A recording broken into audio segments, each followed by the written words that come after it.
شہر کے اوباشوں کو، آوارہ لڑکوں کو میرے آقا کے پیچھے لگا دیا۔ انہوں نے کیا کیا؟ انہوں نے آپ پر پتھروں کی بارش کی۔ پہاڑ والے شہر میں میرے آقا پر پتھروں کی بارش، اور پتھروں کی اتنی بارش کہ احمد مجتبیٰ محمد مصطفیٰ کا صلی اللہ علیہ وآلہ وسلم کا جسم اطہر اس حد تک زخمی ہو گیا کہ نالین مبارک خون سے بھر گئے۔ وہ نالین مبارک جن کی آپ فضائل سنتے نا، خون سے بھر گئے۔ آج سنیے غم کی ایک اور داستان، اور یہ وہ داستان ہے کہ جب میں جب پڑھتا ہوں، اس کا تصور بھی کرتا ہوں تو دل بہت کانپتا ہے، دل بڑا اداس ہوتا ہے، دل بہت غمزدہ ہوتا ہے۔ ہم آقا کا نام سن کر جھومتے ہیں، خوش ہوتے ہیں، اور ظاہر ہے خوش ہونے کا حق ہے، لیکن ایک یہ پہلو بھی ہے آقا نے میرے آپ کی خاطر کیا کیا کیا، اللہ کی رضا کے لیے کیا کیا کیا۔ تو اب آپ یہ سنیے کہ ایک بڑی تعداد حبشہ چلی گئی تھی، وہ واقعہ عرض کر دیا۔ مکے میں جناب خدیجہ اور حضرت ابو طالب کا انتقال ہو گیا تھا۔ 10 سال سے زائد کی دن اور رات کی دعوت بھی اہل مکہ کو مائل اس انداز سے نہیں ہوئے، اہل مکہ مائل۔ اب کیا ہوا؟ اب سرکار دو عالم نے ایک نئے شہر کا انتخاب کیا، نام ہے اس شہر کا طائف۔ یہ جو پیچھے آپ پہاڑیاں دیکھ رہے ہیں، یہ اسی شہر کی پہاڑیاں ہیں۔ طائف ایک پہاڑی علاقہ ہے، ویسے اس سمجھنے کے لیے کہہ لیجئے کہ جس طرح ہمارے ہاں مری وغیرہ اس طرز کا ایک پہاڑی قسم کا شہر۔ مکہ مکرمہ سے آپ آج بھی نکلیں تو تقریباً 60 منٹ کی ڈرائیو پر یہ شہر ہے۔ یہ سارے طائف کے ہی پہاڑ، طائف کا علاقہ ہے یہ۔ میرے آقا اپنے صحابی حضرت زید بن حارث کو ساتھ لیا رضی اللہ تعالیٰ عنہ، وہاں پہ پہنچے۔ طائف کے 3 سردار بھائی ہیں، 3 سردار بھائیوں کی حکمرانی ہے۔ سرکار دو عالم نے ان کو دعوت دی تو ایک نے، اب یہ طائف کا واقعہ بہت انسان محتاط رہ کر پڑھے، چونکہ زبان بہت لرزتی ہے ان واقعات کا تذکرہ کرتے ہوئے۔ جب 3 سرداروں کے پاس پہنچے میرے آقا، ایک نے بڑے غصے میں کہا کہ اس نے تو یہ نہیں کہا، اس کا انداز زیادہ گستاخانہ تھا، میں الفاظ محتاط انداز، کہ اچھا اگر آپ کو نبی بنایا ہے، طنز کر رہی ہے رحمت للعالمین کو، کہ اگر اللہ نے آپ کو چنا ہے نبوت کے لیے تو پھر تو کعبے کا غلاف چاک ہو جانا چاہیے۔ یہ طنز کے لیے جملہ اپنا ہے۔ دوسرا کہہ رہے حیرت ہے، ہم لوگ سردار ہیں، ہمارا یہ سٹیٹس ہے، ہم لوگوں کے ہوتے ہوئے اللہ نے ہمارے علاوہ آپ کو نبی بنا دیا ہے، بڑی حیرت کی بات ہے۔ اللہ اکبر، استغفر اللہ۔ تیسرے نے ازراہ طنز کہا کہ اچھا اگر آپ کہہ رہے ہیں آپ نبی ہیں، اگر آپ نبی ہیں تو پھر تو میں آپ سے بات نہیں کر سکتا، کیونکہ اگر آپ نبی نہیں ہیں تو پھر آپ سچے نہیں ہیں، اور اگر آپ نبی ہیں تو آپ کا مرتبہ بہت بلند ہے۔ یعنی سمجھنا کہ بہت نبی ہیں تو آپ کا مرتبہ بہت بلند ہے، اس لیے میں اتنے بلند مرتبے والے سے کیا بات کروں، طنز۔ اور اگر آپ نبی نہیں ہیں تو پھر یہ بات سچی نہیں ہے، اور جو سچا نہ ہو میں اس سے بات نہیں کرتا۔ یہ اس انداز کی بات۔ آپ سنیے، دل کو تھام کر سنیے۔ وہ ہادی جو نہ ہو سکتا تھا غیر اللہ سے خائف، وہ ہادی جو نہ ہو سکتا تھا غیر اللہ سے خائف، چلا ایک روز مکے سے نکل کر جانب طائف، دیا پیغام حق طائف میں، طائف کے رئیسوں کو دکھائی جن سے روحانی، کمینوں کو خسیسوں کو نبی کے ساتھ یہ بدبخت پیش آئے رعونت سے، جو سر کردہ تھا ان میں بول اٹھا فرتے حقارت سے، اگر اللہ تجھ ایسوں کو نبی پاک کرتا ہے تو گویا پردہ کعبہ کو خود ہی چاک کرتا ہے۔ کہا ایک دوسرے نے واہ وہ بھی ہے خدا کوئی، پیغمبر ہی نہیں ملتا جسے تیرے سوا کوئی، نعوذ باللہ۔ ظرافت کی ادائے طنز سے ایک تیسرا بولا، نہایت بانک پن سے سانپ نے گویا دہن کھولا، کہتا ہے اگر میں مان لوں تم کر رہے ہو راست گفتاری، تو ہے تم سے تخاطب میں بھی گستاخی بڑی بھاری، اگر تم نعوذ باللہ اگر تم جھوٹ کہتے ہو تو ڈرنا چاہیے تم سے، مجھے پھر بات بھی کوئی نہ کرنا چاہیے تم سے۔ اب دیکھیے آپ سوچئے کہ اگر اس طرز کے تانے کوئی ہمیں مار رہا ہو، ہم کیا، ہماری اوقات کیا، مطلب کوئی کمپیریزن کی تو بات ہی نہیں ہے نا، ظاہر ہے۔ تو میں اپنے جیسے ایک چھوٹے آدمی کو اس جگہ رکھوں تو مجھے کتنا برا فیل ہوگا۔ اب یہ ہم بات کر رہے ہیں رحمت للعالمین کی، وہ یہ تانے سن رہے ہیں، لیکن کیا کیا، یہ تانے سوخیا سن کر بھی یہ تانے سوخیا نہ سن کے بھی ہادی نہ گھبرایا، اٹھا اور اٹھ کے اطمینان و آزاری سے فرمایا کہ حق پر دل نہیں جمتا تو اچھا خیر جانے دو. یہ پیغام ہدایت شہر والوں کو سنانے دو. کہ تمہیں سمجھ نہیں آ رہی نا میری بات, کوئی بات نہیں, ٹھیک, میں چلا جاتا ہوں یہاں سے, میں چلا جاتا ہوں. میں شہر والوں کو پیغام سنا دیتا ہوں, طائف میں رہنے والوں کو پیغام سنا دیتا ہوں. اب کیا ہوا, لیکن ان شریروں نے کیا کیا, شہر کے اوباشوں کو, آوارہ لڑکوں کو میرے آقا کے پیچھے لگا دیا. انہوں نے کیا کیا, انہوں نے آپ پر پتھروں کی بارش کی. پہاڑ والے شہر میں میرے آقا پر پتھروں کی بارش, اور پتھروں کی اتنی بارش کہ احمد مجتبیٰ محمد مصطفیٰ کا صلی اللہ علیہ وآلہ وسلم کا جسم اطہر اس حد تک زخمی ہو گیا کہ نالین مبارک خون سے بھر گئے. وہ نالین مبارک جن کی آپ فضائل سنتے نا, خون سے بھر گئے. کوئی صورت نجات کی نظر نہ آتی تھی, یہاں تک کہ اب حضرت زید اپنے جسموں پر پتھر کھا کر رسول اللہ کو طائف سے نکالنے میں بہت مشکل سے کامیاب ہوئے. کیا ہوا, یہ کہہ کر شہر کی جانب چلا اسلام کا ہادی, سنایا قیدیان لات کو پیغام آزادی, مگر بھڑکا دیا لوگوں کو ان تینوں شریروں نے, دکھائی شیطنت شیطان کے سچے مشیروں نے. بڑھے امبو در امبو, بڑے امبو در امبو, پتھر لے کے دیوانے لگے می پتھروں کا رحمت عالم پہ برسانے. لگے می پتھروں کا رحمت عالم پہ برسانے.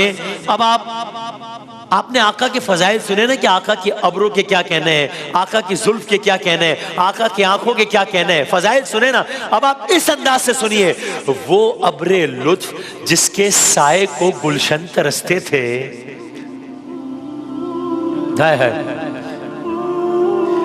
وہ ابر لطف جس کے سائے کو گلشن ترستے تھے, یہاں طائف میں اس کے جسم پہ پتھر برستے تھے. وہ بازو جو غریبوں کو سہارا دیتے رہتے تھے, وہ بازو جو غریبوں کو سہارا دیتے رہتے تھے, پیا پہ آنے والے پتھروں کی چوٹ سہتے تھے. وہ سینہ جس کے اندر نور حق مستور رہتا تھا, وہی اب شق ہوا جاتا تھا, اس سے خون بہتا تھا. فرشتے جن پہ آ کر جبین شوق رکھتے تھے, فرشتے جن پہ آ کے جبین شوق رکھتے تھے, وہ پائے نازنی زخموں کی لذت آج چکھتے تھے. جگا دیتے تھے جن کو حاملان عرش آنکھوں پر, نالین کا آپ قصیدہ پڑھتے نا, جگا دیتے تھے جن کو حاملان عرش آنکھوں پر, وہ نالین مبارک خاک کو خون سے بھر گئیں یکسر. بشر کی عیب پوشی کے لیے جن کو اتارا تھا, بشر کی چیرہ دستی سے وہ دامن پارا پارا تھا. زمین کا سینہ شق تھا اور فلک کا رنگ رخ فق تھا, کہ ساری عمر کا حاصل شکار جور ناحق تھا. حضور اس جور سے, ظلم و جور, حضور اس جور سے. اب جو اگلا شعر ہے میں اس کی تشریح نہیں کر پاؤں گا, اب آپ خود سمجھ لیجئے گا, کیونکہ میں اس کی تشریح نہیں کر پاؤں گا کہ کیا ہوا تھا. حضور اس جو میں اس طرح سمجھ لیجئے کہ میں تھک کے بہت چور ہو کر بیٹھ گیا ہوں, کہ اب میں 2 لمحے کو سانس لے لوں اور مجھے کوئی آ کر پھر اٹھا دے زبردستی, بس اس کو اس طرح سمجھ لیں, میں اس سے زیادہ نہیں کہہ سکتا. حضور اس جور سے جب چور ہو کر انہی وادیوں میں کہیں, حضور اس جور سے جب چور ہو کر بیٹھ جاتے تھے, شکی آتے تھے, بازو تھام کر اوپر اٹھاتے تھے. اسی مہمان نوازی کا تنزیہ کہا شاعر نے, مہمان نوازی, اسی مہمان نوازی کا نمونہ پھر دکھاتے تھے. خدائے قاہر و قہار کا صبر آزماتے تھے. یہ جسمانی قوت, ایک تو جسم کو یہ اذیت دے رہے ہیں, پھر روح کو بھی اذیت دے رہے ہیں. یہ جسمانی قوت, اس پہ ترا رنج روحانی خدا کا مضحکہ کرتے تھے. یہ بیدات کے بانی طنز کرتے تھے. کوئی کہتا تھا میں ایسے خدا سے ڈر نہیں سکتا کہ جو اپنے پیغمبر کی حفاظت کر نہیں سکتا. غرض یہ بانیان شر, یہ فرزندان تاریکی, نبی پر مشق کرتے جا رہے تھے سنگ باری کی. مگر اب یہ سب کچھ آپ نے ان کے ظلم سن لیے, اب سامنے میرے آقا کا رسپانس سنیے. نبی پر مشق کرتے جا رہے تھے سنگ باری کی, مگر اس رنگ میں جب تک زباں دیتی رہی یارا, دعائے خیر ہی کرتا رہا اللہ کا پیارا. جو عباسی کو کملی میں اپنی چھپا لے، جو دشمن کو بھی زخم کھا کر دعا دے، اسے اور کیا نام دے گا زمانہ، وہ رحمت نہیں ہے تو پھر اور کیا ہے۔ مگر اس رنگ میں جب تک زبان دیتی رہی یارا، دعائے خیر ہی کرتا رہا اللہ کا پیارا، بالآخر جان کر بے جان ان لوگوں نے منہ موڑا، لہو میں اس وجود پاک کو لتھڑا ہوا چھوڑا۔ اب آپ آگے سنیے، آگے بڑھتے ہیں کہ غلام با وفا زید ابن حارث رضی اللہ تعالیٰ، غلام با وفا زید ابن حارث ڈھونڈتے آئے، ارے آقا کہاں گئے؟ غلام با وفا زید ابن حارث ڈھونڈتے آئے، متائے نور کو طائف سے کاندھوں پر اٹھا لائے۔ اب زخمی حالت میں سرکار دو عالم مکے کے قریب ایک باغ میں پہنچے۔ بس ایک لمحے کو یہ سوچئے گا کہ ہم کہتے ہیں فدا کا ابی و امی یا رسول اللہ، میرے ماں باپ آپ پر قربان یا رسول اللہ، اور ہمارا ایمان ہے نا۔ اب ایک لمحے کو بس میں ہاتھ جوڑ کے کہوں، اپنے والدین اپنے باپ کو اس جگہ پر کے سوچے گا اب یہ اس کے ساتھ ہو رہا ہے کہ جو رحمت للعالمین ہے۔ زخمی حالت میں رسول اللہ مکے کے قریب ایک باغ میں پہنچے۔ اس شکستہ حالت میں اللہ نے، اس شکستہ حالت میں آگے بڑھتے ہیں، اللہ نے پہاڑوں کے فرشتوں کو بھیجا جنہوں نے آ کر سرکار دو عالم سے درخواست کی، اگر آپ حکم کریں طائف جن دو پہاڑوں کے درمیان ہے ان کو ملا کر اس قوم کو بھی ختم کر دیں۔ کچھ ایسی درخواست حضرت زید نے بھی کی۔ میرے آقا نے فرمایا میں قوموں کو عذاب دینے نہیں آیا، میں ان کو تباہ کرنے نہیں آیا، یہ نادان لوگ ہیں، اپنی جہالت کی وجہ سے دین حق سے منکر ہیں، مجھے امید ہے یہ نہیں تو ان کی آنے والی نسل ایمان لے آئے گی۔ اب سنیے، بس میں اختتام کر رہا ہوں۔ حد نخلا میں آپ پہنچے بحال خستہ و غمگی، وہاں چشمے پہ لا کر زخم دھوئے، پٹیاں باندھی، کہا سرکار ان لوگوں کے حق میں بد دعا کیجئے، شکایت اس جفا و جور کی پیش خدا کیجئے، زمین کو حکم دیجئے ان لعینوں کو ہڑپ کر لے، اسی کا بوجھ ہے یہ لوگ ان کو پیٹ میں بھر لے، فلک کو حکم دیجئے پھٹ پڑے ان کینہ کاروں پر، بجائے آب برسے آگ طائف کے پہاڑوں پر۔